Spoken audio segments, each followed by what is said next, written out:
तो ये last lecture है हमारा, इसमें हम डिस्कस करने वाले second type of reactions of ether, electrophilic substitution reactions of ethers. तो ये जो इलेक्ट्रोफिलिक सब्स्टिट्यूशन रिएक्शंस है वो कौन से ईथर में होगी? एरोमेटिक ईथर्स में होगा। तो एरोमेटिक ईथर में से हम एग्जांपल ले रहे हैं एनिसोल का। एनिसोल मतलब मिथॉक्सी बेंजीन, इसका जो निक नेम होता है, स्पेशल नेम होता है, वो होता है anisole. We know that this lone pair electrons on oxygen are in conjugation with this benzene ring, pi electrons of benzene ring. तो क्या होगा इसमें, देखो बच्चों, ये लोन पेयर इलेक्ट्रॉन्स ऑक्सीजन नीचे डीलोकलाइज करेगा, उसकी वजह से क्या होता है, फर्स्ट स्ट्रक्चर में ऑर्थो पे नेगेटिव चार्ज आता है, बाद में वो नेगेटिव चार्ज नीचे डीलोकलाइज होता जाता है, उसके बाद में स्ट्रक्चर में आता है पैरा पे नेगेटिव चार्ज, उसके बाद के स्ट्रक्चर में आते हैं फिर से ऑर्थो पे नेगेटिव चार्ज, और फिर से आपका नॉर्मल एनिसोल मॉलिक्यूल फॉर्म हो जाएगा। ऐसे टोटल 5 स्ट्रक्चर बनते हैं इसको पकड़ के। ओके, तो वो स्ट्रक्चर अभी मैं ड्रॉ करके नहीं बताने वाला, आपको पता है due to this plus R effect of methoxy group, this ortho and para positions of Bunsen ring become electron rich. Hence, electrophilic substitution reaction in case of anisole takes place on ortho and para position. तो total 3 ही reaction हमको देखनी है इसमें। First reaction है electrophilic substitution में हमको देखनी है, वो है हेलोजिनेशन। हेलोजिनेशन में हम रिएक्शन देखने वाले हैं ब्रोमिनेशन ऑफ एनिसोल।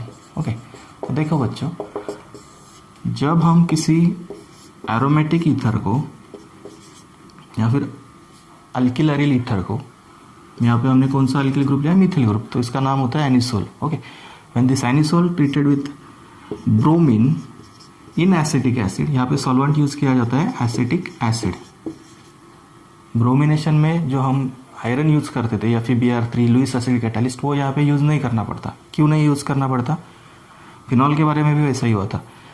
यहाँ पे हम आयरन या फिर आयरन हलाइड क्यों नहीं यूज करते लुईस एसिड कैटालिस्ट? तो ये जो ऑक्सीजन होता है फिनॉल में भी और इस एरोमेटिक ईथर में भी, ये ऑक्सीजन क्या होता है, स्ट्रॉन्ग एक्टिवेटिंग ग्रुप होता है। स्ट्रॉन्ग एक्टिवेटिंग ग्रुप होने की वजह से क्या करेगा, ये इजीली इलेक्ट्रॉन देता है बेंजीन रिंग को, और बेंजीन रिंग को इलेक्ट्रॉन रिच बनाता है, तो उसको अटैक करने में कोई प्रॉब्लम नहीं आता। ये भी इजीली वो एब्स्ट्रैक्ट कर सकता है, इतना ज़्यादा निगेटिव चार्ज इस पर होता है कि इजीली इसमें से एक ब्रोमीन क्या कर लेता है, खुद की तरफ एब्स्ट्रैक्ट कर देता है। इसको हमें सेपरेट करने की ज़रूरत नहीं पड़ती, मतलब डेल्टा प्लस डेल्टा माइनस करने की ज़रूरत नहीं पड़ती। ये इतना पावरफुल एक्टिवेटिंग ग्रुप है कि ये इस ऑर्थो और पैरा पोजिशन को बहुत ही क्या कर देता है, स्ट्रॉन्ग कर देता है, स्ट्रॉन्ग इलेक्ट्रॉन रीच कर देता है। तो उसकी वजह से ये ईजिली क्या कर लेगा, Br को एब्स्ट्रैक्ट कर लेता है ब्रोमीन में से। इसकी वजह से हमें यहाँ पे लुईस एसिड कैटालिस्ट की ज़रूरत नहीं पड़ती, फिनॉल के बारे में भी और इस एनिसोल के बारे में भी। ओके, तो जब हम इस एनिसोल को ब्रोमीन मॉलिक्यूल के साथ ट्रीट करेंगे in presence of solvent acetic acid और ethanoic acid, then we get mixture of orthobromo anisole and parabromo anisole. Okay, तो 2 प्रोडक्ट फॉर्म हो गए, एक फॉर्म होगा ऑर्थोब्रोमो एनिसोल एंड सेकंड होगा पैराब्रोमो एनिसोल। तो अभी इसमें से मेजर प्रोडक्ट कौन सा होगा? तो मेजर प्रोडक्ट वो होगा जो ज़्यादा स्टेबल होगा। तो यहाँ पे देखो, जो डिस्टेंस है मिथॉक्सी ग्रुप और ब्रोमीन के बीच में वो सबसे ज़्यादा है, तो ये सबसे ज़्यादा स्टेबल मॉलिक्यूल होगा, ज़्यादा स्टेबल है, उसके वजह से ये प्रोडक्ट ज़्यादा फॉर्म होगा। यहाँ पे 2 बल्कि ग्रुप एक दूसरे के बाजू बाजू में, तो ये क्या होगा, अनस्टेबल मॉलिक्यूल होगा, तो ये कम फॉर्म होगा। ये माइनर और ये मेजर, दोनों का नाम मैंने बताया आपको। फर्स्ट इज ऑर्थोब्रोमो एनिसोल और 2 bromo anisole and it is 4 bromo anisole और पैराब्रोमो एनिसोल। तो सिंपल रिएक्शन है, देखो बच्चों, when anisole treated with bromine in acetic acid, then we get mixture of orthobromo anisole and parabromo anisole in which more stable product is parabromo anisole, hence it is obtained in major extent and it is obtained in minor extent. Okay, now we discuss about second electrophilic substitution reaction of anisole, that is nitration of anisole. तो nitration देखना है अभी हमको next reaction में। हम क्या करेंगे, यहाँ पे नाइट्रेशन करने वाले एनिसोल का। तो देखो, when anisole treated with nitrating mixture, what is nitrating mixture? It is a mixture of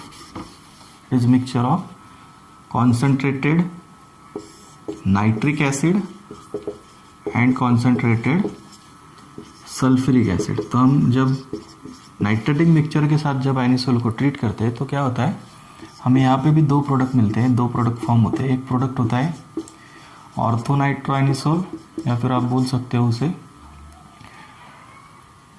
2-नाइट्रोएनिसोल, और सेकंड जो प्रोडक्ट फॉर्म होगा वो होगा आपका 4-नाइट्रोएनिसोल। तो देखो बच्चों, जब आप एनिसोल को नाइट्रेटिक मिक्सचर के साथ ट्रीट करोगे तो फर्स्ट प्रोडक्ट फॉर्म होता है ऑर्थोनाइट्रोएनिसोल और सेकंड प्रोडक्ट फॉर्म होता है पैरानाइट्रोएनिसोल। तो इसमें ज़्यादा स्टेबल कौन होगा, जिसमें ज़्यादा डिस्टेंस है सब्स्टिट्यूएंट के बीच में, मतलब ये जो दो ग्रुप है बेंजीन रिंग को अटैच, इनमें सबसे ज़्यादा डिस्टेंस है तो ये ज़्यादा स्टेबल होगा, इसकी वजह से ये ज़्यादा फॉर्म होगा। तो ये मेजर एक्सटेंट पे फॉर्म होगा और ये कम स्टेबल होने की वजह से माइनर मिलता है, कम एक्सटेंट पे फॉर्म होता है। ओके, जो ज़्यादा स्टेबल होता है वही ज़्यादा फॉर्म होता है, जो कम स्टेबल होता है वो कम फॉर्म होता है। Okay, now we discuss about third electrophilic substitution reaction of ethers, that is Friedel Crafts reaction, FC reaction. यहाँ पे दो पार्ट होते हैं। फिडेल-क्राफ्ट रिएक्शन में दो पार्ट होते हैं, एक होता है अल्काइलेशन और एक होता है acylation. That means Fidel-craft alkylation and Fidel-craft acylation. तो ये दो रिएक्शन बाकी है। ये दो रिएक्शन होने के बाद हमारा ये chemical properties of ether topic खत्म हो जाएगा और ये चैप्टर भी क्या हो जाएगा, हमारा पूरा अल्कोहल फिनॉल ईथर्स ये खत्म हो जाएगा। ये अभी हमारा लास्ट लेक्चर चालू है इस चैप्टर का। ओके, तो देखो बच्चों, when this anisole aromatic ether treated with alkyl halide, any alkyl halide, तो देखो हम यहाँ पे अल्किल हलाइड लेने वाले हैं मिथिल क्लोराइड, जैसे कि लेते आ रहे हैं हम अभी तक। जहाँ पे हमने एफसी अल्काइलेशन देखा, फिडेल-क्राफ्ट अल्काइलेशन, वहाँ पे हमने कौन सा अल्किल हलाइड यूज़ किया है, मिथिल क्लोराइड। आप दूसरा कोई भी यूज़ कर सकते हो, हम नॉर्मली कौन सा यूज़ करते हैं, मिथिल क्लोराइड यूज़ करते। When this anisole treated with methyl chloride in presence of anhydrous AlCl3, अभी इस रिएक्शन में बच्चों हमें anhydrous AlCl3 Lewis acid catalyst use करना पड़ता है to generate this electrophile delta plus delta minus. तो अभी इस डेल्टा प्लस पे जो ऑर्थो पैरा पोजिशन होगी वो क्या करेंगे, अटैक करेंगी इलेक्ट्रोफिलिक पार्ट पे, और क्या फॉर्म होगा, मिक्सचर ऑफ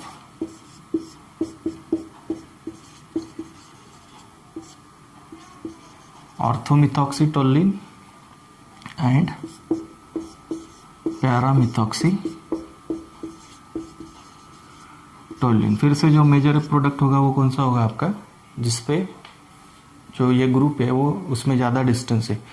तो ये होगा आपका मेजर प्रोडक्ट और ये होगा आपका माइनर प्रोडक्ट। इसका नाम मैंने बताया आपको पैरामिथॉक्सीटोलिन और इसका नाम बताया आपको मैंने ऑर्थोमिथॉक्सीटोलिन। ये प्रोडक्ट माइनर होगा, ये प्रोडक्ट मेजर होगा। Due to more stability here we get this para substituted product is major and this ortho substituted product minor. तो यहाँ पे इसका नाम क्या होगा, ऑर्थोमिथॉक्सीटोलिन,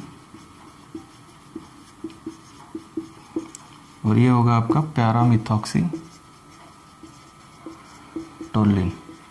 ओके, ये हो गई आपकी एफसी अल्काइलेशन रिएक्शन। अभी आगे हमको देखना है FC acylation reaction. FC acylation reaction में क्या होता है बच्चों, देखो Fidel-craft acylation reaction, when this anisole treated with acetyl chloride, acetyl chloride ये इसका कॉमन नेम है और आप IUPAC नेम लिख सकते हो, ethanoyl chloride. Okay, ethanoyl chloride. तो जब आप इस इथेनॉइल क्लोराइड के साथ ट्रीट करोगे एनिसोल को इन presence of anhydrous AlCl3, in presence of anhydrous AlCl3, then we get mixture of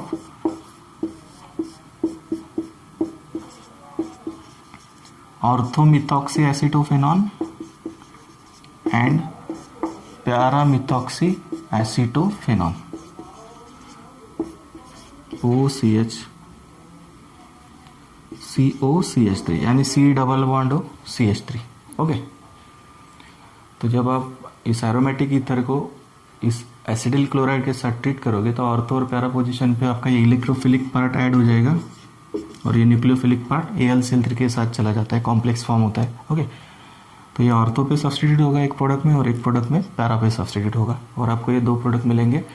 एक होगा ऑर्थोमिथॉक्सीएसीटोफेनॉन, ये प्रिंसिपल ग्रुप है आपका अभी, इसके वजह से इसका आएगा सफिक्स और इसका आएगा प्रेफिक्स। इसका नाम आएगा 2-मिथॉक्सीएसीटोफेनॉन और इसका आएगा 4-methoxyacetophenone. ये IUPAC name, common name, orthomethoxyacetophenone and paramethoxyacetophenone. In this lecture we discuss about chemical properties of ethers. First we discuss about reaction involving cleavage of CO bond, and now we discuss about electrophilic substitution reactions of ethers. Okay.